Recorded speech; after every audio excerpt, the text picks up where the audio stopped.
Hi, this is Steve from YourCreativeLife.com talking today about what it's like when your script goes into production. Now, one of the things that you may have heard about during the writer's strike is that there was a lot of talk about how writers are not only useful but necessary in the production process, that writing is not just putting words on the page or sussing out or figuring out story turns or act breaks or character arcs, that there's a whole other level that happens after the show has become a production draft and moves itself onto the production. Once the script goes to directors and actors and technicians, props people, and costumers, and set decorators, and builders, and props people, and all of those folks, then there's a whole other level of production that happens that involves the writer. So the reason I'm bringing that up this particular week is that the show that I'm on, which is the brand new show called Tracker on CBS, which will premiere in 2024 after the Super Bowl, is now in production as preparation for our premiere and all of the episodes that come after that. And the writers and I are writing quickly to create material that is now being filmed. And so I know firsthand, as I have on my multiple shows that I've been on, what it's like to have a script, an episode that's in production. So my script has gone through the process that I've talked about in the past of being created by the room and vetted by the studio and the network at the story area stage and the outline stage and the script stage, and then goes off to production as a production draft. At that point, a whole bunch of people get a hold of it, including all the people I mentioned before, director and props people and actors and all that. And then we go into a phase where the writer is absolutely necessary as the script begins to be realized, because suddenly the questions are all there. What kind of location did you mean this to be? What kind of house?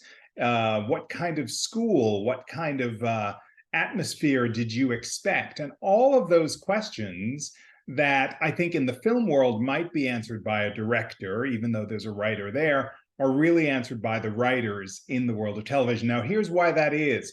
In order to create as much material as needs to be created to create a television show that is 22 episodes or 10 episodes or 16 episodes, that kind of generativity of those scripts is really something that writers do, and writers can only come up with that new thing every week for that period of time. Directors, that's not what they do. They realize something that's already created, and the burden is on the writers to create and create and create and create. And so every week there is, in most cases, a different director directing a script, because there are so many scripts that are happening sort of in assembly line fashion. And that means that the writer then is king and expert in terms of what kind of props did you recognize or think about, or what house should this be, or what's the atmosphere, or all of those things that make the show consistent week to week. So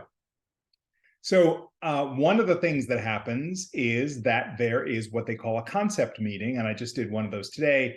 And in the concept meeting, there are all of the designers and all of the technicians around the table, and the director and other people, and we go page by page, scene by scene, through all of the scenes to see what they need. So again, all those questions.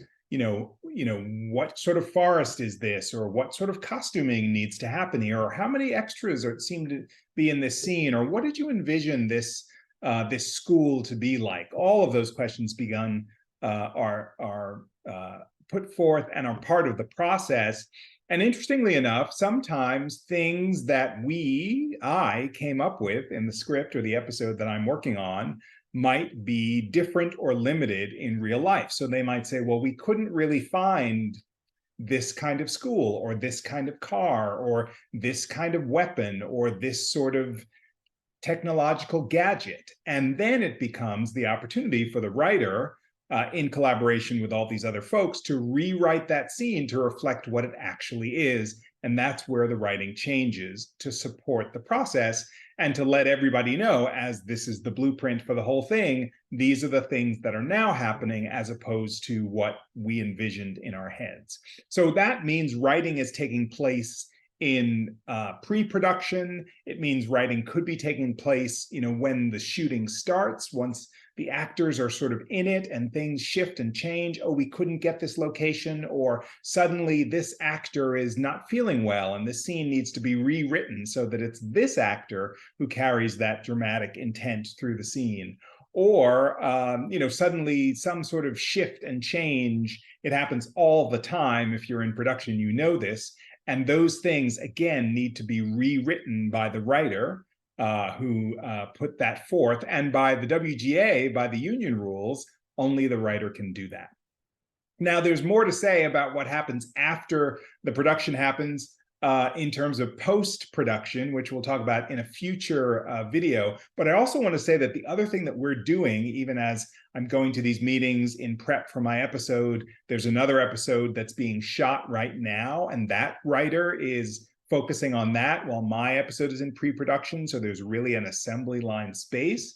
But the other thing is that we are all invited to watch dailies, and that is, those are the daily scenes that come back from the set that allow us to see how the actors are doing and how the production is going. Now, I will also say that one of the great things about that too, that's really important, is that we get to see not only how it's going so that we can perhaps put up a red flag and say, oh, this seems to be a little bit odd and maybe we ought to get a handle on that. But we can also say, this is great material and I love how the actors are interacting. And then all of those things may empower and change and shape what the next scripts might be as we go into that space of creating future episodes. So all of that is happening at once, and all of those things, when they shift and change, those are part of writing and rewriting now on the ground in production. So I hope you get a sense of how that is and how writers are absolutely valuable and essential in the process of creating material even after the script is made,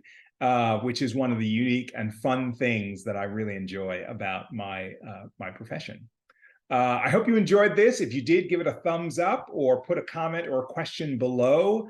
Also, subscribe to this channel so that you can get the very latest, because I create these videos every single week and you don't want to miss out. The other thing is, you should go to yourcreativelife.com, where there's everything you would ever want to know about my coaching. I work as a writing coach and help people like you who have aspirations in the world of television and film and playwriting to both show up at the page and also navigate the industry in terms of your career. And you can find out all of that stuff at yourcreativelife.com, including signing up for my newsletter, taking a look at the podcast, and all sorts of other things on that page. So thanks for watching. I will see you next time.